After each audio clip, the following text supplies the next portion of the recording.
இருக்கிறாங்க. ஸோ இதில் பார்த்தீங்கன்னா நிறைய பேர் அனுஷ்டிக்கிறேன் வந்து கொண்டு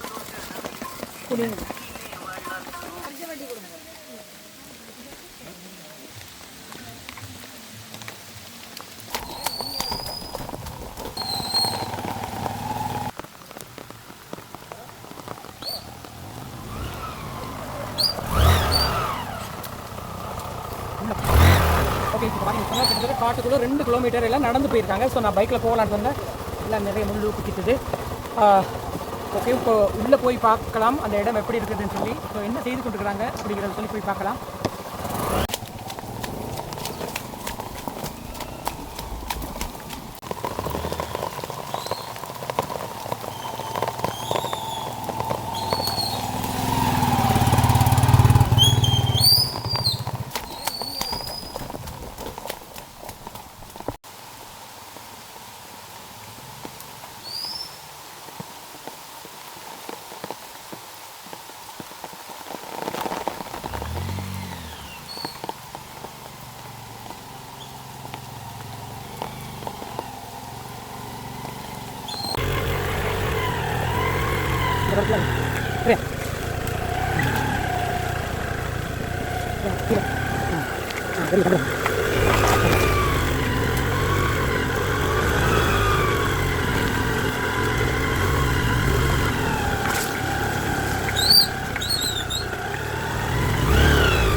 வணக்கம் உறவுகளே. இன்றைக்கி நாங்கள் ஒரு முக்கியமான இடத்துக்கு வந்திருக்கிறோம். ஏற்கனவே நான் வந்து ஒரு மணலாற்று காட்டு பகுதியில் ஒரு கல்லறை ஒன்று எடுத்து காட்டியிருந்தேன். ஸோ அந்த கல்லறை யாருடையது, என்ன இடம், எதுவுமே தெரியாமல் இருந்தது. ஸோ இன்றைக்கி நாங்கள் அந்த பகுதிக்கு வரும்போது அந்த காட்டு பகுதிக்குள்ளே 2 பேர் போய் கொண்டிருந்தாங்க. ஸோ அப்போ அவர்கிட்ட கேட்கும்போது அவர் சொன்னார், நாங்கள் அஞ்சலி செலுத்துறதுக்காக போய் கொண்டிருக்கிறோம் அப்படின்னு சொன்னார். சரி அப்படின்னு சொல்லி அந்த காட்டுக்குள்ளே தான் வந்து கொண்டிருக்கிறோம். தனி ஒரு கல்லறை. இது ஒரு முக்கியமான எங்களுடைய மாவீரரில் ஒருவர் தானாம். ஸோ மழை இல்லாத போது இந்த இடத்துல வரலாம். ஆனால் இப்போ மழையோடு வரும்போது பல்வேறு இடைஞ்சலுக்கு மத்தியில் தான் இந்த இடத்துக்கு வர்றேன் நான். இவங்க ஏற்கனவே வரும்போது இந்த இடம் தான் இருந்தது. அந்த ஐயா சொன்ன இடத்தை நோக்கி வரேன். ஆட்கள் இருக்கிறாங்களோ தெரியல, என்ன நடந்திருக்குன்னு சொல்லி பார்க்கலாம். பக்கத்தில் மாவீரர் பாட்டெல்லாம் போட்டிருக்கிறாங்க. அந்த இடத்துல குடைகள்லாம் தெரியுது, ஆட்கள் நிற்கிறாங்கன்னு நினைக்கிறேன்.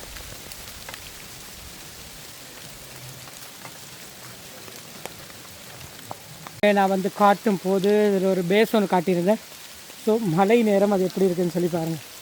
இங்கே அந்த நேரம் என்னென்ன விஷயம் பார்த்துருந்தோமோ அதெல்லாம் அப்படியே கிடக்கு. ஆட்கள் கணக்கு நிற்கிறாங்க போல். நானும் பயந்து போனேன். இதான் அந்த பேஸ் பக்கத்தில் பார்த்தீங்கன்னு சொன்னால் இதில் ஆகவா கடும் ஏற்பாடு நடந்து கொண்டிருக்குது.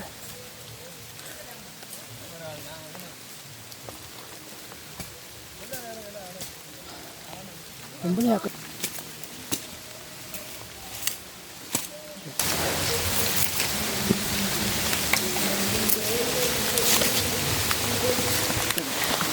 அண்ணன் வணக்கம். அண்ணன் வணக்கம். ஏற்கனவே ஒருக்கான நான் அந்த இடத்துக்கு வந்து இந்த கல்லறையை வீடியோ எடுத்திருந்தேன். ஆனால் உண்மையில் இது யாரோட கல்லறை, இது என்ன விஷயம்னு தெரியாமல் தான் இந்த வீடியோவை நான் வெளியிட்டிருந்தேன். ஆனால் இன்றைக்கி ரோட்டில் வரும்போது ஒரு ஐயா சொன்னார், இதுக்குள்ளே ஆட்கள் நினைவு செய்து கொண்டிருக்கிறாங்கண்டு. அது தனியாக வரும்போது இந்த இடத்துல நீங்களாம் வேலை செய்து கொண்டிருக்கீங்க. இது யாரோட கல்லறை என்னன்னு அதை பற்றி எங்களுக்கு ஒருக்கா சொல்லுவீங்களா? இது ஸ்ரீலங்கா இந்திய இராணுவம் இருக்கும்போது செந்திரன்னு சொல்லி அதில் கோயிலும் இல்லங்கள் அந்த காலப்பகுதியில் இல்லை. அதுக்காண்டி இதில் ஒன்று தாட்டுது தாட்டுட்டு அதுக்கு பிறகு இயக்கம் பலம் கொஞ்சம் வளர்ந்தவங்க இந்த கல்லறை ஒரு வித்தியாசமான முறையில் கட்டப்பட்டிருக்குது. வளமையாக விடுதலை புலிகள் மாவீரர் துயிலுமில்லத்தில் இருக்கிற கல்லறையை விட இது ஒரு வித்தியாசமான முறையில் இருக்குது. அது ஏன் இப்படி கட்டப்பட்டது, இது அது தொடர்பாக விஷயம் தெரியுமா உங்களுக்கு? ஆரம்ப காலத்தில் என்னென்னு சொல்லி சொன்னால் அந்த ஆரம்ப காலம் அந்த காலங்களில் மேசன் அது இதண்டு கண்டுபிடிக்கிறதெல்லாம் கஷ்டம். அப்போ அந்த விடுதலை புலிகளில் இருந்தவங்க தங்களுக்கு தங்களுக்கு கண்டு தெரிஞ்ச வேலைகளை இந்த இதெல்லாம் பாருங்க அந்த மணலுக்குள்ள பெரிய பெருக்கல் மணலுக்குள்ள இருக்கிற கல்லுகள் இது இதெல்லாம் சிற்பங்கள் இல்லை. இந்த பெரிய மணல் அதாவது பெருக்கல்னு சொல்ற பெரிய மணலுக்குள்ள இந்த கல்லை எடுத்து தெரிஞ்செடுத்து அதுக்குள்ள கருப்பையும் வெள்ளையும் எடுத்து அவங்க ஒரு டிசைனா அமைச்சிருக்கிறாங்க. இவ்வளவு தான் இது இந்த விஷயம். இது தானே இது ஒவ்வொரு வருஷமும் நீங்க இதுல அனுஷ்டிக்கிறதா வந்து ஒவ்வொரு வருஷம் எங்களுக்கு தெரிஞ்சபடியா நாங்க இதுக்குள்ள எங்கட பகுதிக்கு தெரிஞ்சபடியா நாங்க இதை வந்து ஒவ்வொரு வருஷமும் அனுஷ்டிக்கிறோம். ஓகே ஓகே ஓகே ஓகே மக்களே, எங்களுக்கு விடை தெரியாத ஒரு விஷயம் இன்றைக்கு வந்து எங்களுக்கு தெரிய வந்திருக்குது. ஸோ இந்த இடத்துல இருந்த இந்த கல்லறை ஏற்கனவே நாங்கள் வந்து காட்டியிருந்தோம். இப்போ இதில் பார்த்தீங்கன்னு சொன்னால் இது யாருடைய கல்லறை என்று கேட்டபோது நிறைய பேருக்கு தெரியாமல் இருந்தது. ஆனால் அதுக்குரிய வரலாறு அந்த இங்கே இருக்கிறவங்க சொல்லியிருக்கிறாங்க. ஸோ இதில் பார்த்தீங்கன்னா நிறைய பேர் அனுஷ்டிக்கிற வந்து கொடுக்குறாங்க. எங்கே பாருங்கள் எப்படி இருக்கிறாங்க.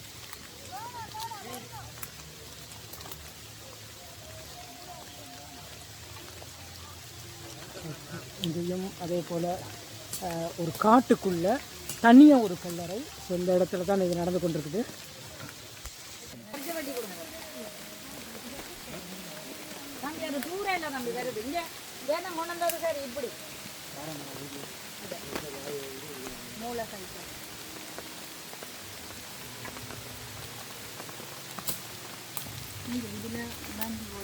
இந்த இடத்துல பார்த்தீங்கன்னு சொன்னால் இப்போ நாங்கள் நிற்கிறதே ஒரு பங்கர் தான். ஸோ பங்கருக்குள்ளே தான் நிற்கிறோம். இந்த கல்லறையை சுற்றி நிறைய பங்கரும் இருக்குது.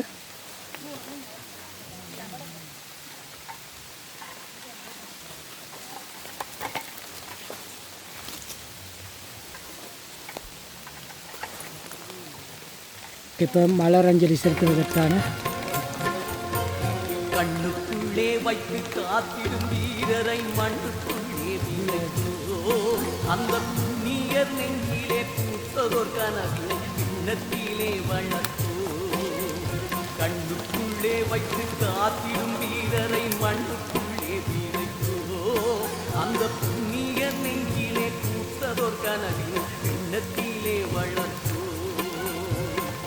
கல்லறை வாழ்ந்திடும் நல்லவரே உம்மை கைதொழவம் துள்ளோ கண்டிரப்பி மெல்லிய புன்னகை மேகங்களே உங்கள் சொந்தங்கள் வந்துள்ளோ பாய்திரப்பி கண்ணுக்குள்ளே வைத்து காத்திடும் வீரரை மண்ணுக்குள்ளே வீரோ அந்த புண்ணியர் நெஞ்சிலே பார்த்தீங்கன்னா இது ஒவ்வொரு வருஷமும் இந்த இடத்துல அனுஷ்டிக்கிற வழக்கம் சொல்லுங்க தான் காத்திடும் வீரரை மண்ணுக்குள்ளே வீரோ அந்த புண்ணியர் நெஞ்சிலே பூத்ததோர் கனவு எண்ணத்திலே வளர்த்தோ. கல்லறை வாழ்ந்திடும் நல்லவரே உம்மை கைதொழவம் துள்ளோ கண்டிரப்பி மெல்லிய புன்னகை மேகங்களே உங்கள் சொந்தங்கள் வந்துள்ளோ பாய்திரப்பி. கண்ணுக்குள்ளே வைத்து காத்திடும் வீரரை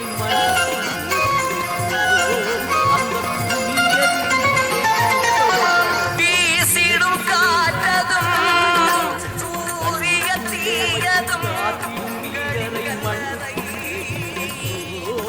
அந்த புண்ணிய நெஞ்சிலே பூத்ததோர் கனவிலும் எண்ணத்திலே வளர்த்தோ. கல்லறை வாழ்ந்திடும் நல்லவரே உம்மை கைதொழவம் துள்ளோ கண்டிரப்பி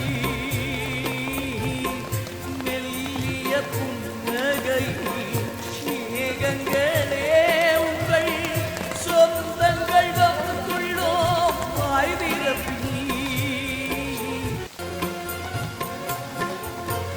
கண்ணுக்குள்ளே வைத்து காத்திடும் வீரரை மண்ணுக்குள்ளே விதைத்தோம் அந்த புண்ணியர் நெஞ்சிலே பூத்ததோர் கனவினை பின்னத்திலே வளர்த்தோம் கண்ணுக்குள்ளே வைத்து காத்திடும் வீரரை. ஓகே மக்களே, இன்றைக்கு 2025 நவம்பர் 27ஆம் தேதி வடக்கு மற்றும் கிழக்கு மாகாணத்தில் பல்வேறு இடங்களில் மாவீரர் அனுஷ்டிக்கப்பட்டு வந்து கொண்டிருக்குது. இன்றைக்கு 6:05 எல்லா நிகழ்வும் நடக்க எல்லா இடமும் ஒழுங்குபடுத்தியிருக்கிறாங்க. இந்த இடத்துல பார்த்தீங்கன்னு சொன்னால் நாங்கள் நிறைய துயிலுமில்லங்களை போய் காணொலி எடுக்க போய் கொண்டிருக்கும் போது எதேச்சியாக ஒரு இடத்துல ஒரு ஐயாவை கண்டு தான் இந்த இடத்துல இப்படி ஒரு சம்பவம் நடக்குதுங்கிறத நான் பார்க்க வந்திருந்தேன். ஸோ இதில் பார்த்தீங்கன்னு சொன்னால் செந்தூரன் என்ற ஒரு மாவீரர் இந்த கல்லறை என்று தான் சொல்லப்படுது. இதில் இருக்கிற அந்த அண்ணா இது தொடர்பான விளக்கங்களை எங்களுக்கு தந்திருந்தார். ஸோ இது இவ்வளோ காலத்தில் யாருமே இப்படி ஒரு இடத்துல ஒரு மாவீரர் நிகழ்வு செய்ததை காணொலியாக போட்டிருக்க மாட்டாங்க. நிச்சயமாக நிறைய பேர் அறியாத நிறைய பேர் இருப்பாங்க. ஸோ அவர்களுக்காக இந்த காணொலி பிரயோசனமாக இருக்குன்னு நினைக்கிறேன். தொடர்ந்து நாங்கள் இன்று 6:05 நடைபெறும் காணொலியில் சந்திக்கக்கூடியார். இந்த முறை பார்த்தீங்கன்னு சொன்னால் பெரும்பான்மையான இடங்களில் மாவீரர் துயிலும் இல்லங்கள் மற்றும் மாவீரர் விடுபடாத இடங்களில் கூட அனுஷ்டிப்பதற்கான எல்லா ஏற்பாடும் செய்து வச்சுக்கிறாங்க. ஸோ அந்த வகையில் இந்த இடத்துல உண்மையிலே இது ஒரு வித்தியாசமான ஒரு அனுபவம். இது அதுவும் காட்டுக்குள்ளே கிட்டத்தட்ட ஒரு கிலோமீட்டருக்கு மேலே நடந்து வரக்கூடிய ஒரு பாதை. அப்படியாப்பட்ட ஒரு இடத்துல இருந்து தான் நாங்கள் இன்றைக்கி இந்த காணொலியை பதிவு செய்திருந்தோம்.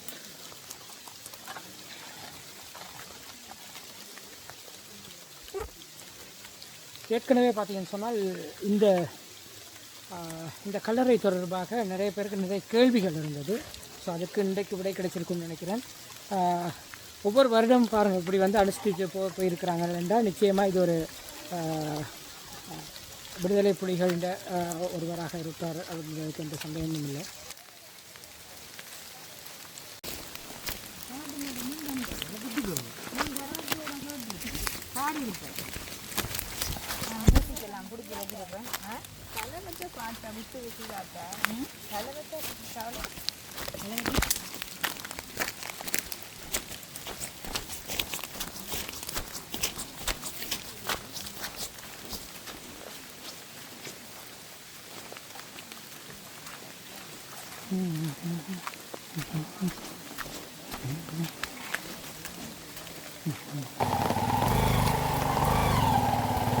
ஓகே மக்களை, இப்போ பார்த்தீங்கன்னு சொன்னால் நாங்கள் அந்த இடத்துக்கு போயிட்டு வந்துட்டோம். உண்மையிலே ஒரு வித்தியாசமான ஒரு அனுபவம் இந்த இடத்துல. நான் நினச்சேன்னு ஒருத்தர் 2 பேரை அழைச்சிருப்பாங்கன்னு. அந்த இடத்துல பார்த்தா ஒரு பெரிய பட்டாளமே இருந்தாங்க. அது மட்டும் இல்லை, பார்த்தீங்கன்னு சொன்னால் அந்த மாவீரருக்குரிய தனித்துவமான அந்த கல்லறை, வித்தியாசமாக இருக்கக்கூடிய அந்த கல்லறை தொடர்பான ஒரு உண்மையான தகவலை அறிஞ்சு கொண்டக்கூடியதாக இருந்தது. நிச்சயமாக இந்த காணொலி நிறைய பேருக்கு பிடிச்சிருக்கும்னு நினைக்கிறேன். பிடிச்சிருந்தா லைக் பண்ணுங்கள், கமெண்ட் பண்ணுங்கள், ஷேர் பண்ணுங்கள், மறக்காமல் சப்ஸ்கிரைப் பண்ணி சப்போர்ட் பண்ணுங்கள். இது போன்ற யாரும் காட்டப்படாத சில காணொலிகளை எங்களோட யூடியூப் சேனல் மூலமாக பார்க்கக்கூடியதாக இருக்கும். நன்றி, வணக்கம்.